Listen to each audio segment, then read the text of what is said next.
Thank you. It's such a beautiful day to have all of you here, and spring is coming soon. And I think before we begin, I want to thank and acknowledge that we are on the traditional territories of the Mississauga of the Credit, the Anishinaabe, the Chippewa, the Haudenosaunee, and the Wendat people.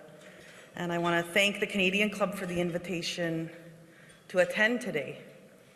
I also want to recognize and acknowledge Chief Don Miracle, who's now not here. Chief Conrad Ritchie, nice to see you, Avsagin, and Chief Ted Williams, where are you, Ted? Chief Williams, if you can stand. This is one of our other chiefs as well. We're very progressive, and thank you for being here. I also want to thank President Tanya Van Biesen, Vice President Katherine Koostachin, and Founder Willa Black from the Canadian Club for the invitation to speak today.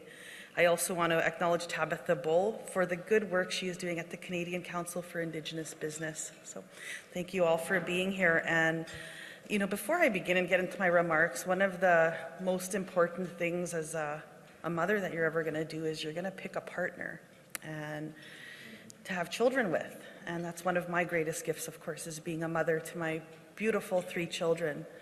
But in doing so, I had to pick a partner, and I thought, well, I got to pick somebody smart, because you don't want somebody to, you know, so you have these beautiful children, and you think, okay, wow, you know, you're such a smart person. And so in choosing, I said, well, he's educated, he's got a bachelor of, you know, he's got a business degree, and he's got an education degree. And I thought, okay, well, you know, that's my person, you know, that's who I'll have children with. So 2 weeks ago was my birthday, right? And but a month ago, I said to him, hey, I had a dream of a necklace and a ring.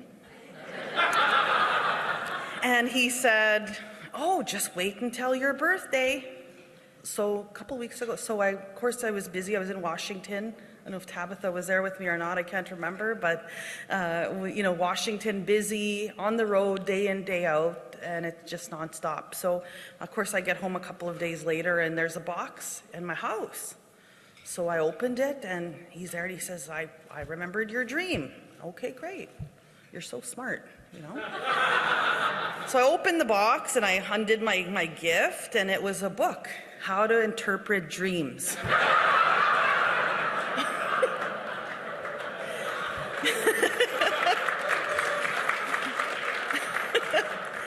But thank you, and thank you for the warm welcome, the love that I feel in this room, the lightness after a very heavy night, which I could maybe talk about at the end of this speech. But for those of you that don't know me, my name is Cindy Woodhouse Nepinak. Hello, Josh Favel. He's a young up-and-coming lawyer, and I'm so proud of you to see you here in the crowd. I bring greetings to you on behalf of the Assembly of First Nations, which include over 600 strong, independent First Nations from coast to coast to coast on what we now know as Canada.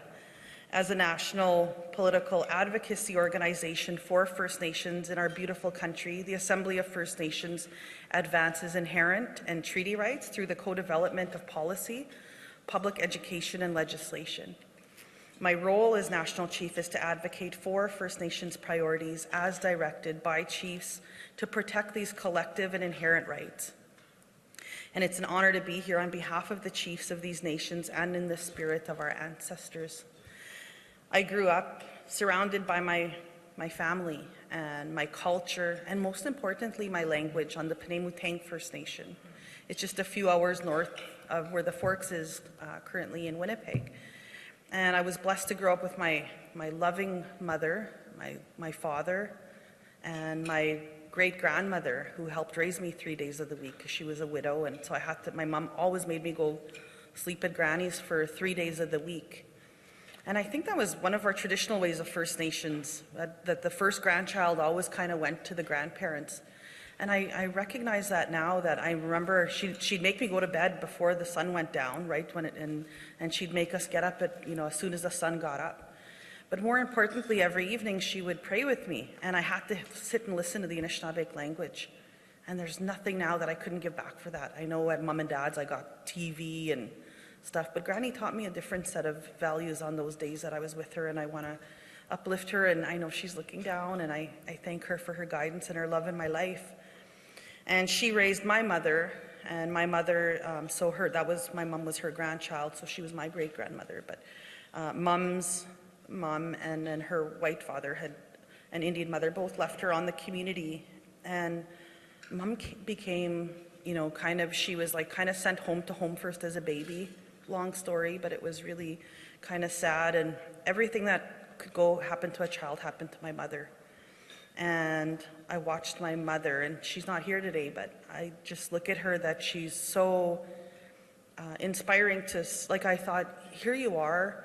She remembers Indian agents coming when she was, 9 years old, and for the first time, she was able to take bread to school, because it was always bannock, right? Granny made bannock every day.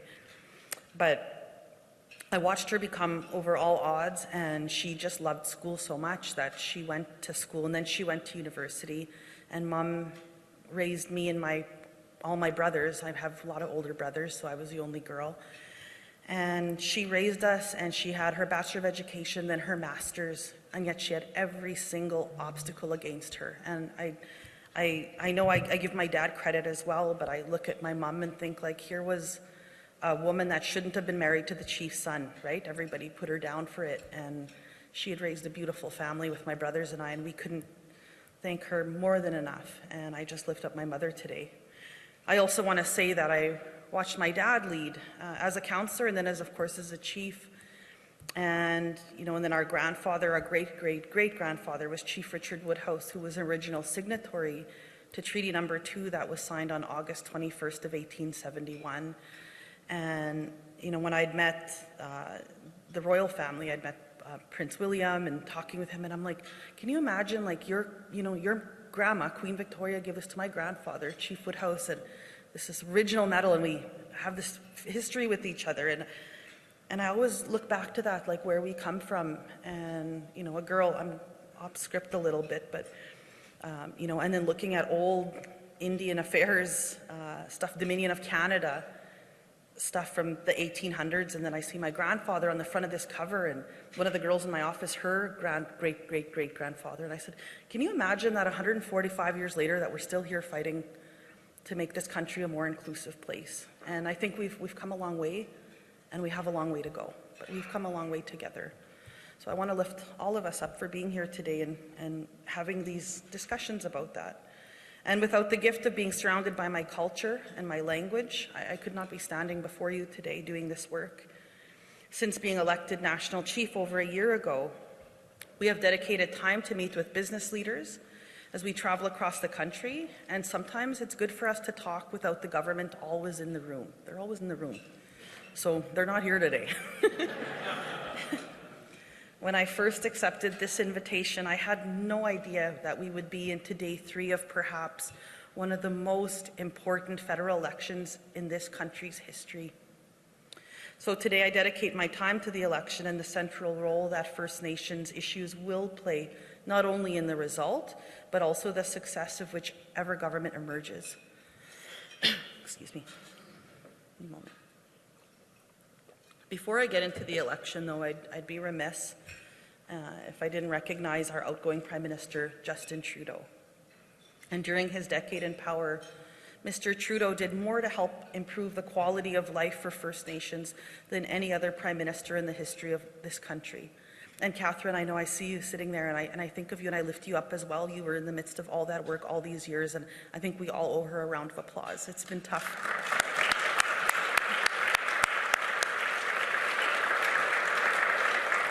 While many generational and rights challenges remain unresolved, the former Prime Minister has been an ally for meaningful reconciliation. He had set a new standard for future Prime Ministers to exceed. Personally, I expect Justin will continue to be a good relative in his future pursuits because of the work that he's done so far. Too many issues remain unresolved. From First Nations policing and the incomplete Clean Water Act to unfinished reform of the child welfare system, we look forward to working with the next Prime Minister and the Canadian Parliament to pick up where the previous Prime Minister is leaving off. As we have done in previous elections, the Assembly of First Nations will present each political party with a priorities document that highlights issues we expect the next government must be prepared to address with First Nations people. Over the past week, we've had the opportunity to talk with all of the leaders.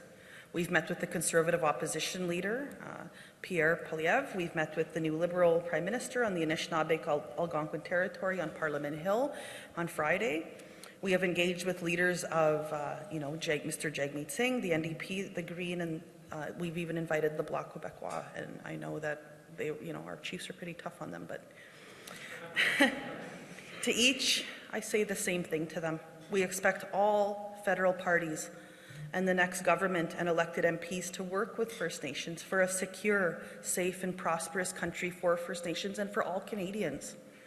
We've made sure each leader understands that every First Nations is determined to build a new relationship with the Crown, built on mutual respect and the full implementation of the First Nations treaty rights, our inherent rights, and our jurisdiction.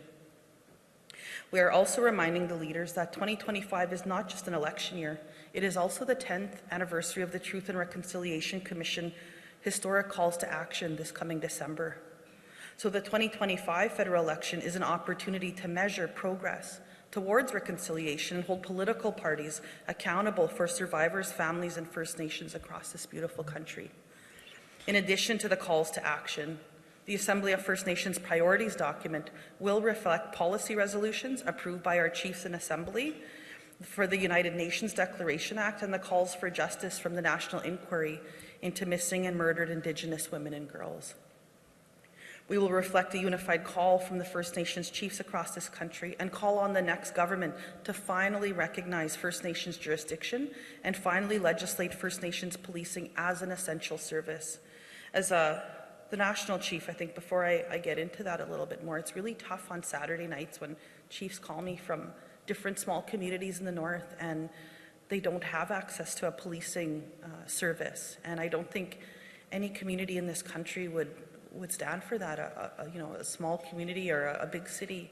And I think that we can do better as a country when it comes to public safety for all. In addition to long-term police funding, we will call for a public inquiry to the alarming number of First Nations still dying in the custody of colonial forces in Canada. Our AFN platform will also focus on health and the well-being of First Nations children, families, and future generations. For too many years, First Nations have been fighting in the courts to fix Canada's discriminatory child welfare system that picked up right where residential schools left off. This is why we will be pressing all parties for a commitment to an improved mandate for long-term reform of Canada's racist First Nations child welfare system. We also want to take this opportunity to lift up the Chiefs of Ontario, some of them are here today, for their leadership in finalizing a historic $8.5 billion First Nation child welfare agreement just last month with the federal government, so we lift you up in a good way. The agreement will create sweeping positive changes for First Nations children and families in this region. And we understand this funding will start flowing as early as next week, so we lift you all up and thank you for your work on that. While we face many challenges over the past year, the Ontario Child Welfare Agreement is another hard-fought victory, reaffirming our inherent rights. We want to lift up the chiefs that have been taking these fights to the courts as a last resort. We always want to negotiate first, and I think many of us in this room are here because we want to negotiate. We don't want to be in court, but unfortunately First Nations are going to court and they are winning, and they're winning in a good way, but it shouldn't have to be so hard fought. In December, the Supreme Court ruled that the federal and provincial governments can no longer discriminate against First Nations by underfunding policing services in our communities. Last February, the Supreme Court also reaffirmed that First Nations jurisdiction over their children and child welfare. And we think of the successful appeal for the Robinson-Huron and Robinson-Superior treaties, where billions in compensation is expected. There have been major victories in British Columbia, in the Yukon, and the Quebec Court for First Nations on mineral rights. And there are more, and there will be more, if First Nations are not fully included in the renewal of Canada's economy. Each decision sends a message to federal and provincial governments that First Nations cannot be left on the sidelines. And I've reiterated that to every leader last week. So I'm going to conclude my remarks today to this point and talk about economic reconciliation. In our new era, unfortunately, of U.S. colonialism, economic reconciliation will be a key feature of the AFN Elections Priorities document. not just because it's a moral and legal obligation for Canada under the United Nations Declaration, but it's also a strategic advantage for our future generations. Fully empowering First Nations will unlock a wealth of potential and innovation that will drive Canada's collective prosperity and economic growth. That was true before Trump 2.0, and it is even more important now. So first, let me say, as National Chief, I will stand with First Nations across the country in strongly condemning the imposition of tariffs by the United States government. The short-sighted action of Trump and statements about forcing Canada to become part of the United States through economic coercion are a violation of international law. First Nations have inhabited these territories long before colonial borders were established. Our lands hold vast deposits of critical minerals, forests, and freshwater supplies that sustain communities on both sides of the border. So during this election, we are calling on each of the federal leaders to commit to including First Nations in discussions between premiers and the U.S. officials. At this critical time in this country's history, it's so important to recognize Canada's gross domestic product is generated off First Nations lands and resources. Keeping First Nations out of these very crucial conversations that impact our treaty rights is no longer acceptable. It is 2025, and it is not Team Canada without treaty and inherent rights holders at the table. Our next Prime Minister must understand that we won't defeat Trump's colonialism with more colonialism here at home. Canada must walk the talk of anti-colonialism by holding up the principle of equality of all peoples and the right to self-determination of First Nations. By ignoring well-established treaty and inherent rights that have been upheld by Canada's highest courts, it's not a winning strategy, particularly as it relates to agreements regarding our water, Arctic sovereignty, and sustainable natural resource development. Canada can demonstrate to the world that it's still possible to win by being inclusive and respecting the rights of others. We are here to say that during this election that Canada's First Nations are ready to unlock growth that will drive Canada's collective prosperity and economic growth for the next century. With each day, more Canadians recognize Canada's economy will not achieve its full potential until we have a strong First Nations economy. First Nations businesses already contribute over $50 billion to Canada's GDP. This represents a 57% increase over the previous decade. The rest of Canada grew by 37% during the same period. Over $560 billion worth of projects are forecast to be launched on our traditional lands over the next decade. The potential benefit of these projects, including the Ring of Fire here in Ontario, is in the trillions of dollars. They represent a cornerstone of Canada's future economic growth, but they won't advance without the support of First Nations. Our Assembly of First Nations election platform priorities will ask each of the parties to describe their approach to achieving the full potential of economic reconciliation if elected, starting with closing Canada's well-documented First Nations infrastructure gap. Closing the First Nations infrastructure gap starts with the basics of development. To thrive, First Nations must have access to adequate infrastructure, such as clean water, quality housing, reliable roads, power supplies, schools, and high-speed internet. The Assembly of First Nations and Indigenous Services Canada estimated that $350 billion is needed to achieve the federal government's goal of closing this gap by 2030. According to the Conference Board of Canada, this investment has the potential to generate over $635 billion in economic output over the next 7 years. This means each dollar invested to close the First Nations infrastructure gap would contribute $1.82 in economic output to Canada. This means Canada moves from last to first amongst G7 countries in average annual GDP per capita growth. This means over 330,000 full-time jobs per year, with 91% of those held by non-First Nations people. Beyond the infrastructure gap, we will call on the next federal government to support First Nations ownership of major infrastructure projects on our territories. While we welcome the $5 billion First Nation Loan Guarantee Program announced in the 2024 federal budget, it must be expanded. To realize the potential of these nation-building opportunities, we estimate that those guarantees need to be in the range of $100 billion. In this election, we will be asking the leaders to state their vision for the Loan Guarantee Initiative and any other measures that they plan to introduce that will ensure First Nations receive sustainable benefit from projects on our lands. Just in conclusion, so you've heard a sneak peek of what our preview of our AFN's platform priorities we will be sharing with each of the party leaders over the coming days.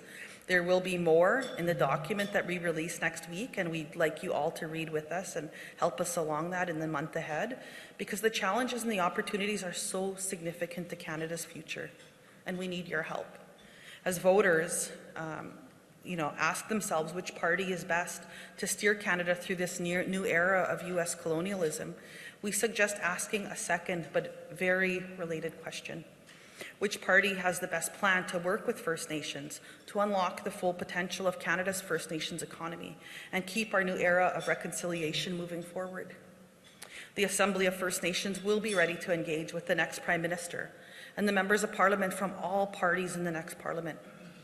In these challenging times, we look forward to advancing our shared priorities and rowing alongside Canada to build a better future for all. From the War of 1812 and throughout Canada's history, First Nations have bravely fought for this country when it faced a crisis, and now it's another one of those times. So we need to be ready. We saw with the pandemic how global events can overtake our lives at home. And thankfully, Trump is not an unseeable and unstoppable virus. Unlike the pandemic,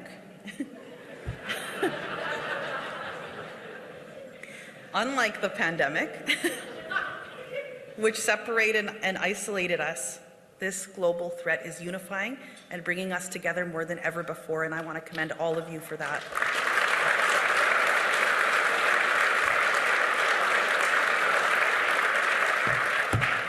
And I'm gonna leave it there. There's 100 other pages, but that's from my heart. I think we look for your support. We look for your the way forward as we navigate through this very important election.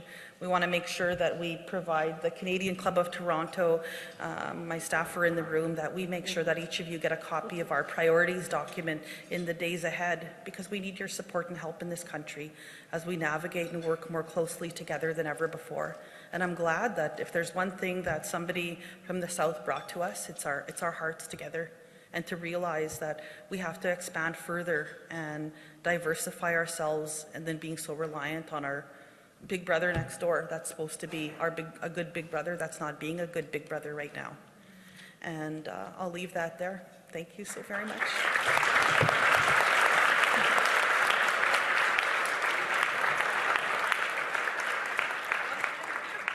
All right.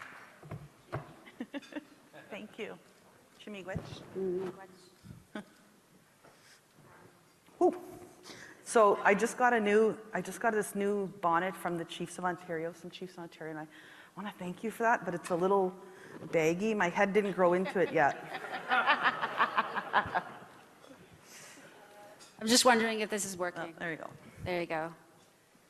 I don't know how I follow that, because it's so much important information to absorb. And I remember when we were inviting you to the Canadian Club to speak, it was before the election as well, and we were talking about, well, self-determination. People would keep talking about economic reconciliation, and what does that really mean? And a lot of it has to do with self-determination for our peoples and having a say to make informed decisions, being part of the decision-making, for one thing, right? And I think your message there resonates. We want to be part of the system. We want to be part of these other governments when they make decisions that impact our communities. And I think during this pivotal time, there is an increase in terms of whatever the political party stance is. They want to move forward on productivity, right? Which means more major projects, and whatever that looks like going forward. And it's the question of how our nations join in that process. And I think it's a pivotal time where how we empower our nations and how we can support them into taking part in these, based on this pivotal time. I think it's like, this is the opportunity. And it's because, as you said, if these projects go forward, they can't do this without First Nations partnerships. And I truly believe that. Yeah, absolutely. And you mentioned about Team Canada. And I just want to ask, well, how do you envision being part of Team Canada? Absolutely. Look, I think that's an important question, and it's one that I've had with all the leaders in this country, the political leaders, for sure. And, the provinces and the federal government go and meet. And they'll meet with us as First Nations, but they always meet with us like the day before or the morning of for an hour at the little kiddie table. And I think that that's unacceptable in 2025. And I think that it's important now that, just as we are nation to nation, Chief Miracle and reminded me about this this morning, to make sure that we mention that we're tired of being at the little kiddie table. We're just asking for a seat at the table to have our voices heard. Provinces and the federal government get a say, but yet they don't have a seat for First Peoples at that table to talk about that. And I think that's one start. And I think, if we really want to talk about Team Canada and growing globally, we have to look at First Nations people and how we exclude them on something as basic as banking. And we have chiefs in the room here, and many of, big banks would say, well, you have to, if you want to, something as small as a home on a First Nation community, well, you better go and ask an Indigenous lender. You can't come to the major bank because you're under the Indian Act. Things like that are really hard discussions to have on being more inclusive for First Nations. And that's off the cuff. I know my staff will, but my writers. But I really think from a logistical point, being more inclusive to First Nations in this country, and let's have a real serious talk about opening up those tables with each other. And they're not easy to have, but we have to have them and find a different way. No, for sure. And just picking up on your travels in the U.S. So I see through your social network you've been spending a lot of time with our neighbors, the U.S. tribal leaders. And what have they been saying to you? And what do they think about all this stuff that's happening? Well, first of all, I want to say I know Canada itself had asked that I make sure that I'm out there reaching out to our tribes in the U.S. And as First Nations have always done, we're here to help. We're here to open doors. We're here to make our circle bigger, but talking with the tribes there for sure. And then one of them corrected me at one point. They because we've been calling to keep people at home and finding an Indigenous destination to travel at this year. And some of the tribes there said, but don't forget us, because we've never had these borders before, and they still want us to visit their communities and their lands on the U.S. side of the border. And so I think that's one thing that really resonated when in meeting with all of them and continuing to meet with them. But beautiful people, and those are our cousins right next door. And I think I want to remember that. Yeah. Yep, that way, because I have family that live in Akwesasne, and through my brother married a Mohawk. Won't talk about that. Just joking. but they describe the dynamics, and pretty much they don't see the border. It's their whole community of Akwesasne, which is divided between Ontario, Quebec, and the States, right? It's complicated, but they're all one nation. Mm-hmm. Yeah. But I know because of timing, and but I think we can. I don't think it's fair just to point to have 45 minutes or less to have this, in terms of the amount of time dedicated to this important discussion. But I think we're going to definitely echo, your statement and, share the information, and so that people can be better informed and educated about First Nations priorities. Yeah, absolutely. Yeah. Thank you so very much for having me. Thank you.